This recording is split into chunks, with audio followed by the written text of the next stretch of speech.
Welcome back, everyone, to the deep dive. Today we are heading to the city of tomorrow, I guess you could say. Yeah, we're gonna be looking at future cities. Sounds fun. I think so. I've been checking out some YouTube videos about all these crazy projects popping up all over the world, and yeah, these are like actual cities being built right now, not just some architect's fantasy. And honestly, some of these ideas are so wild. It's like we're living in a sci-fi movie. Yeah. It is pretty mind-blowing to see the scale of some of these projects. I mean, entire cities built as one giant structure, floating industrial hubs, and even... Wait, did you say a floating city? Yeah. Okay, now I have to hear more about that. But first, why are we suddenly seeing this explosion of future city projects? It's like everyone's racing to build a city tomorrow, but what's driving it all? Well, there are a few common threads I've noticed. For a lot of countries, it's about shifting away from their traditional economies. Like, take Saudi Arabia, for example. They know they can't rely on oil forever, so they're pouring billions into these futuristic developments. Oh, right. It's like they're future-proofing themselves by becoming global leaders in tech, tourism, sustainable development, all that. Exactly. But it's not just them, right? You've got countries like China and Indonesia with exploding populations and massive urbanization happening. So for them, building new cities isn't just about fancy tech. It's a way to handle that population boom and create more livable, sustainable spaces. Yeah, like Indonesia's new capital, Nusantara. They're building that to take the pressure off Jakarta, which is, well, literally sinking. And then there's climate change. Some countries are being forced to get really creative to adapt. Yeah. The Maldives floating city is a great example of that. I mean, they're building a city on water designed to rise and fall with the tides and minimize environmental impact. It's a pretty radical solution. So we've got economic diversification, population growth, and climate change adaptation as major driving forces.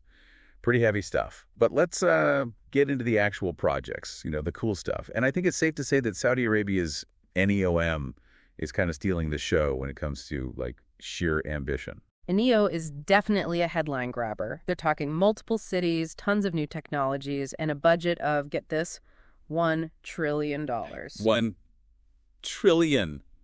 I can't even picture that much money. So what are they actually building with all that cash? Oh, lots of things. One of the most talked about features is the Line, a 170-kilometer-long linear city. It's basically two parallel skyscrapers, 500 meters tall, stretching across the desert with no cars, streets, or carbon emissions. Wait, hold on. No cars. How are people supposed to get around? You're using a high-speed rail system. Everything in the line is vertically layered, so you can access anything you need, home, work, parks, whatever, all within a 5-minute walk. That's wild. So it's like squeezing a whole city into one super efficient structure. Yeah. But isn't that, I don't know, kind of claustrophobic? How do you create a sense of community when everyone's essentially living in a giant apartment building? That's a great question, and it gets to the heart of one of the biggest challenges with these future city projects. Can they balance that mind-blowing tech with the human element? Will people actually want to live in these places? Or will it end up feeling sterile and, well, kind of lonely? Right. It's a good point. It's one thing to build these amazing structures, but can they actually foster a sense of community, a sense of belonging? That's something to think about. Yeah. It's definitely a challenge, building something on this scale. I mean, it's not just putting up a building, right? It's about making it a place people actually want to live in. Totally. Yeah. I can't even imagine the logistics of managing a city that's basically one giant structure. Think about all the resources, the transportation, the waste. It's got to be mind-bogglingly complex. Right. And that's where AI comes in, or at least that's the plan. Yeah. They're banking on using AI to basically run every aspect of city life, from energy to waste management and everything in between. But, that raises another question, right? Can technology really, replicate the feeling of a real city? Exactly. That's what I keep coming back to, the human element. We touched on it a bit earlier, but I'm curious, how do you build a sense of community in a place where everyone's essentially living in one giant interconnected apartment complex? It's tricky. I think the key for the Line, and really any of these future city projects, is to find that balance between all that super efficient technology and creating spaces that feel human, Places where people can connect with nature, bump into their neighbors, just feel like they belong. Speaking of nature, that kind of reminds me of the Forest City project in China. It's such a different vibe than the super sleek, futuristic look of the Line. Totally different approach. With Liuzhu, the whole idea is to bring nature into the city. I mean, literally, they're talking about buildings covered in plants and trees, like a city that breathes. Yeah, a living green oasis in the middle of all that concrete. But how does that work on a practical level? Can you really have skyscrapers covered in foliage without it turning into, I don't know, some kind of jungle mess? It's definitely a challenge, no doubt about it. But the people behind this biophilic design, I think that's what they call it, they say the benefits are huge. I mean, imagine a city that actually cleans the air, absorbs carbon emissions, actually helps fight climate change. Plus, there's all this research about how being around nature is good for our mental health, reduces stress, all of that. Right, so it's not just about looking pretty, it's about creating a healthier, more sustainable city. And hey, speaking of sustainability, the Maldives floating city takes that idea of working with nature to a whole new level. Oh, yeah, the Maldives. That one is really fascinating and pretty ingenious when you think about it. I mean, instead of fighting the rising sea levels, they're embracing them. The whole city is designed to rise and fall with the tides, kind of like a giant coral reef. That's a beautiful way to put it. It's like a city that dances with the ocean. It's almost poetic, And it shows how we can adapt to even the most challenging circumstances. For sure. And it could be a real game changer for other coastal communities, right? I mean, who knows? Maybe someday we'll see floating cities all over the place. But it's important to remember that, adapting to climate change is just one piece of the puzzle. There are other approaches to building these future cities. Right, like Busan in South Korea. That's more about creating a kind of a testing ground for new ideas, right? Exactly. Busan is all about pushing the boundaries of urban innovation. They want to experiment with things like renewable energy, new types of infrastructure, smart city technologies, all of that. It's like a giant laboratory for the future of cities. It's like a giant floating petri dish. So will people be like living in a research project if they move to Busan? Well, I mean, it is designed to be a real functioning city, But yeah, there's definitely a strong research focus. They'll be testing new technologies, collecting data on everything. The goal is to figure out what works, what doesn't, and share those lessons with other cities around the world. So it's like a constantly evolving blueprint for what the future city could be. And this experimentation isn't just happening in Asia, right? I mean, there are fascinating projects popping up all over the globe. What else has caught your eye? One that's pretty interesting is Rawabi. It's a planned city in the West Bank. The vision was to create a model for Palestinian self-reliance, like a showcase for modern urban planning in a really challenging environment. That's inspiring to hear. It shows that even in places with, so much conflict and uncertainty, people are still striving for a better future. But building a city from scratch, it's got to come with its own unique set of challenges. I mean, what have they faced in Rawabi? Well, one criticism has been that it hasn't quite lived up to its promise of inclusivity. Some people say it caters more to the affluent, not enough affordable housing options. That's a good point. I guess it shows that just building a new city, even a really impressive one, doesn't automatically solve those deep-rooted social and economic problems. Exactly. It highlights the importance of really thinking about who these cities are being built for, who's benefiting, and who might be getting left behind. That's a big question, isn't it? And it's not just about affordability, right? We should also be thinking about the cultural impact of these new cities. Like, how do they integrate with existing communities and traditions?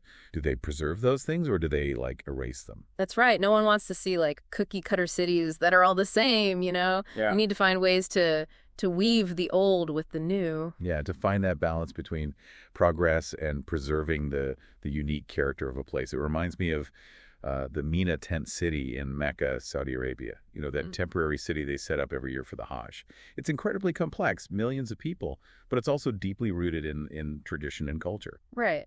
And it reminds us that future cities, they're not just about technology and efficiency. They're ultimately about people, their beliefs, their way of life. It's about creating spaces where people can connect, where they can thrive.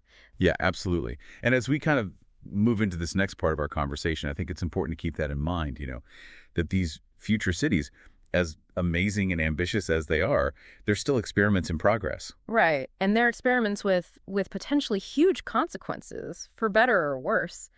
We need to be having these conversations now, thinking critically about the kind of future we want to build. So we've talked about the economics, the technology, the climate challenges, but now I think it's time to really dive into the philosophical side of things. Yeah. What does it even mean to be human in these future cities? Yeah, that's the big question, isn't it? We're seeing this blurring of lines between between the city itself and the people who live there, and it raises some really interesting questions. Yeah. Especially when you think about the role of AI in all of this. Right. We've been talking about how AI can manage resources and optimize systems, but like what happens when it starts influencing our behavior or even making decisions for us? Well, that's what some people are worried about, right? You take a city like NEOM's The Line with all those interconnected systems and sensors everywhere. It's designed for maximum efficiency. But could it end up feeling more like, I don't know, a controlled environment than a truly free society? That's a good point. I mean, if you're constantly being monitored and nudged in certain directions by algorithms, does that really feel like freedom? It's a tricky balance for sure, and it's something we're already dealing with to some extent, right? Even in our cities today, we've got surveillance cameras, personalized advertising, all these things that shape our experiences in subtle ways. But these future cities, they kind of take it to a whole new level. So it's not just about the shiny new buildings or the cool gadgets.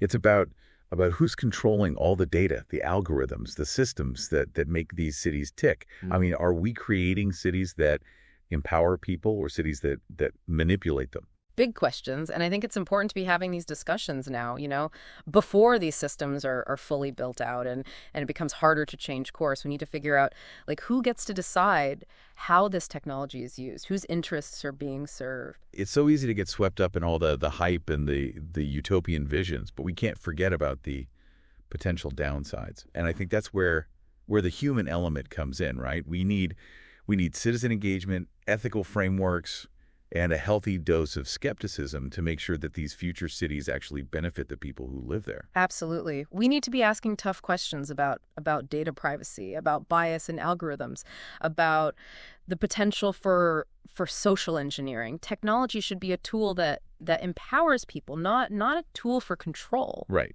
It all comes back to that question we started with: what kind of future do we want? These future city projects are like giant experiments, and we have a responsibility to make sure those experiments turn out well, that they lead to a better world for everyone.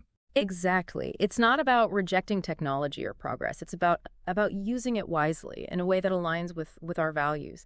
And that means being really thoughtful about the trade-offs, the unintended consequences, the potential for both good and harm. Well said.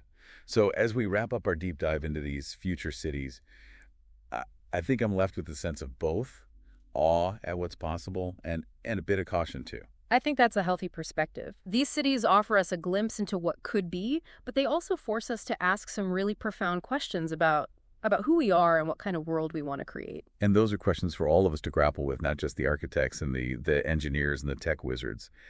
So to everyone listening, I want to leave you with this thought. Imagine you had the chance to live in one of these future cities. What excites you the most and what worries you? Hold on to those thoughts, because the future of our city is really the future of our planet. It depends on our collective imagination, our critical thinking, and our willingness to engage in these important conversations. It's so true. Thanks for joining us on this journey into the world of future cities. We hope you found it thought-provoking and maybe even a little bit inspiring. Until next time, keep exploring, keep asking questions, and keep imagining the possibilities.